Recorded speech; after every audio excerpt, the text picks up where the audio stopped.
नमस्कार, सुलगता सवाल देख रहे और मैं हूं आपके साथ दिव्या सिंह। कोलकाता आर्जिकर अस्पताल में लेडी डॉक्टर के साथ हैवानियत हुई, जिसके बाद पहले मामले को लेकर पश्चिम बंगाल में जमकर बवाल हुआ। उसके बाद पूरे देश में इसके खिलाफ विरोध प्रदर्शन हुए। छात्र संगठनों ने मुख्यमंत्री ममता बनर्जी के पसीने छुड़ा दिए थे। इस घटना के सामने आने के बाद ममता सरकार लगातार सवालों में है। कई तरह के गंभीर आरोप भी टीएमसी सरकार पर लगे। जमकर हंगामा देखने को मिला। मामला सरकार पूरी तरह से इस पर बैकफुट पर नजर आई, लेकिन अब इस मामले में एक नया मोड़ सामने आया है। पीड़िता के परिवार की तरफ से केस लड़ रही वरिष्ठ वकील वृंदा ग्रोवर ने अचानक इस मामले से अपना नाम वापस ले लिया है, जिसके बाद से ये मामला चर्चा का विषय बना हुआ है और कई तरह के सवाल भी खड़े हो रहे हैं। एक बार फिर से कोलकाता कांड को लेकर तमाम तरह के सवाल सुलग रहे हैं। कोलकाता कांड में क्या आया नया मोड़? केस लड़ने से वकील ने क्यों किया इनकार? कैसे आर्जिकर मामले में मिटाए गए सबूत?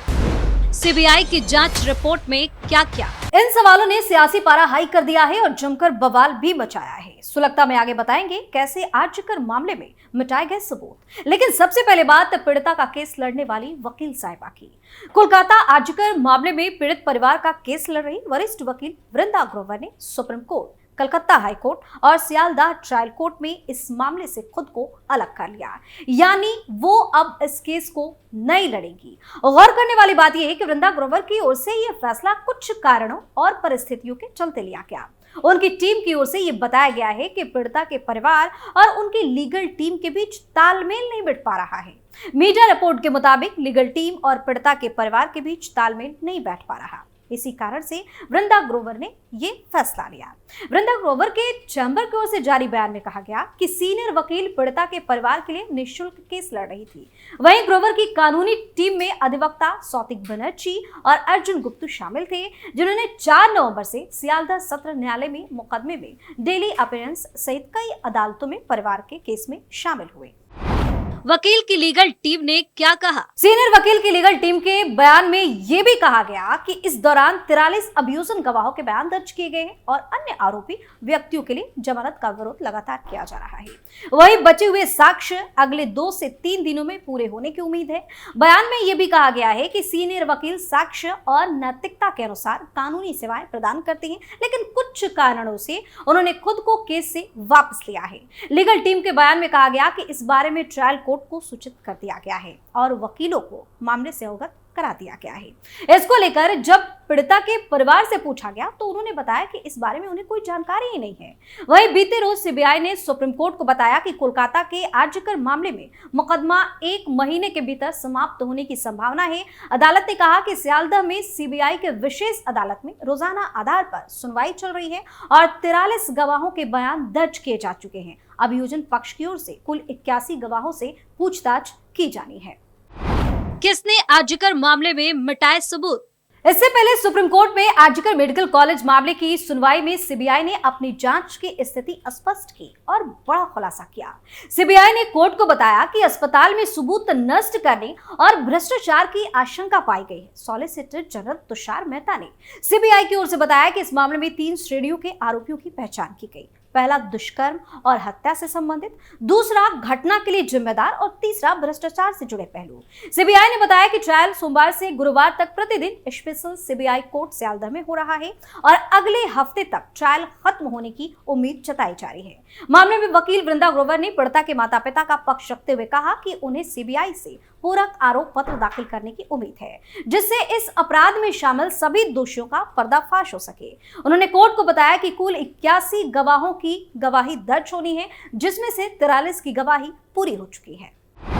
बंगाल सरकार की मंजूरी का इंतजार क्यों? सीजेआई डीवाई चंद्रचूड़ और जस्टिस संजय कुमार की बेंच ने एनटीएफ यानी कि राष्ट्रीय टास्क फोर्स की सिफारिशों का भी जिक्र किया था, जिसे स्वास्थ्य पेशेवरों की सुरक्षा के लिए गठित किया गया। बेंच ने केंद्र और राज्य सरकारों को इस पर अपनी प्रतिक्रिया देने को कहा। सुप्रीम कोर्ट ने यह भी स्पष्ट किया कि मामले की सुनवाई अगले महीने तक पूरी होने की संभावना है।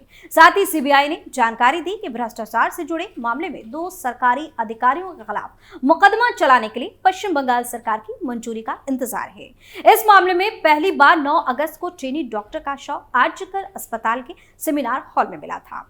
मामले में कोलकाता पुलिस ने अगले ही दिन एक सिविक वॉलंटियर को गिरफ्तार किया।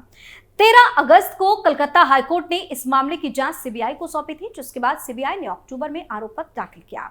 वहीं सुप्रीम कोर्ट ने कहा कि मामला मार्च 17 को दोबारा विचाराधीन होगा। अगर सुनवाई में किसी प्रकार की देरी होती है तो पक्षकार इसे अदालत के सामने पेश कर सकते हैं। कोर्ट ने एम्स में यह भी कहा कि डॉक्टरों के विरोध के दौरान उनकी अनुपस्थिति को उनकी सेवा से अलग मानने के संबंध में याचिका पर विचार करें। अदालत को उम्मीद है कि यह मामला अगले महीने तक निपटा लिया जाएगा। सीबीआई चार्जशीट में क्या हुआ बड़ा खुलासा। कोलकाता के आरजीकर मेडिकल कॉलेज में मामले में सीबीआई ने चार्जशीट दाखिल की। कोलकाता के सियालदा कोर्ट में दाखिल की गई चार्जशीट में सीबीआई ने यह खुलासा किया कि डॉक्टर बिटिया के साथ सामूहिक दुष्कर्म नहीं किया गया था, उसके साथ सिर्फ संजय राय ने दुष्कर्म किया। वारदात को अंजाम देने के बाद उसने डॉक्टर को मौत के घाट उतार दिया था। सीबीआई ने आरोपी संजय राय के खिलाफ हत्या और दुष्कर्म की धाराओं में चार्जशीट दाखिल की। सीबीआई की चार्जशीट में 200 लोगों के बयानों को शामिल किया गया है। यह चार्जशीट 200 से ज्यादा पेज की है। इस मामले में यह पहली चार्जशीट थी। माना जा रहा है कि सीबीआई आगे की जांच के बाद एक और चार्जशीट भी इस केस में दाखिल कर सकती थी। इस मामले में सीबीआई ने सभी तथ्यों को कोर्ट के सामने अपनी चार्जशीट में पेश किया।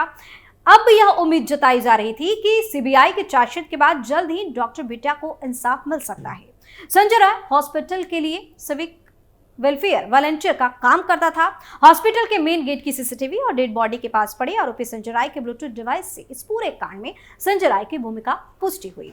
बताया गया कि 8 अगस्त की सुबह कोलकाता आने पर संजय सीधा आरजीकर हॉस्पिटल पहुंचा। वहां वह ब्रोकर के तौर पर काम करता था।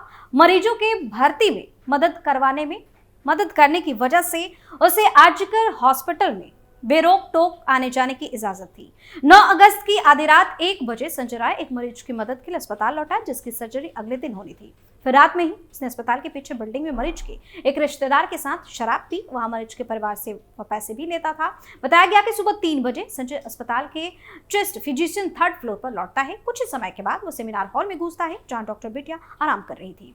उसने दुष्कर्म के बाद डॉक्टर की हत्या कर दी। करीब 40 से 45 मिनट बाद संजय सेमिनार हॉल में हड़बड़ाते हुए निकलता नजर आता है। लेकिन मामले में जो आरोपी ने बाद में दावे किए, उससे भी घमासान मचा हुआ है। मुख्य आरोपी संजय राय के दाव पर घमासान क्यों? पश्चिम बंगाल में आरजीकर मेडिकल कॉलेज और अस्पताल में चीनी डॉक्टर की दुष्कर्म के बाद हत्या मामले के मुख्य आरोपी संजय राय के दावे पर नया राजनीतिक घमासान शुरू हो गया है। संजय राय ने सियालदा अदालत में पेशी के दौरान कैदियों के ले जाने वाले वाहन के अंदर से कहा कि उसने कोई जघन्य अपराध नहीं किया है और उसे राज्य सरकार फंसा रही है। राय पर इस मामले में 11 नवंबर से सियालदा कोर्ट में मुकदमा चलेगा, ऐसी खबर थी और 11 नवंबर से मुकदमा चलना शुरू हो गया। उसके इस बयान पर सबसे पहले विपक्षी सीपीआईएम ने प्रतिक्रिया दी। कोलकाता के पूर्व मेयर और सीपीआईएम के राज्यसभा सदस्य विकास रंजन भट्टाचार्य ने मुख्य आरोपी संजय राय को फंसाने के पीछे बड़ी साजिश का आरोप लगाया। भट्टाचार्य ने कहा कि इस पूरे खेल में संजय राय को मोहरा बनाया गया है। आरजीकर मामले में जो बड़ी साजिश हुई है वह अब संजय राय के बयान से साबित हो गई है। मुख्यमंत्री ने कहा था कि घटना के बाद वो सो नहीं पा रही थी, तो उनकी निगरानी कहां चली गई? उन्होंने क्या निगरानी की? क्या वह सिर्फ इस बात की निगरानी कर रही थी कि शव को कैसे ठिकाने लगाया जाए? इन सब की जांच सीबीआई की तरफ से की जानी चाहिए। राय की टिप्पणी के तुरंत बाद राज्य के सरकारी मेडिकल कॉलेजों के आंदोलनकारी जूनियर डॉक्टरों ने भी सवाल उठाए। केंद्रीय जांच एजेंसी ने पूरे मामले की जांच करने और असली दोषियों को सामने लाने की मांग करते हुए पश्चिम बंगाल जूनियर डॉक्टर फ्रंट की सदस्य किंजल नंदा ने कहा कि अब 3 महीने हो गए और राज्य संजय राय को छोड़कर दुष्कर्म और हत्या के मामले में किसी को भी गिरफ्तार नहीं किया गया। हम शुरू से कह रहे हैं कि यह जघन्य अपराध एक व्यक्ति द्वारा नहीं किया जा सकता। इतने लंबे समय से सीबीआई क्या कर रही है, हमें नहीं पता कि वे अपनी जांच में कितनी गंभीरता से काम करते हैं। उन्होंने कहा कि अब संजय दावा कर रहा है उसे फंसाया गया है। फिर आम सवाल जो किसी के दिमाग में आता है वो यही है कि किसकी ओर इशारा कर रहा है। सीबीआई को मामले की उचित और सभी पहलुओं से जांच करनी चाहिए।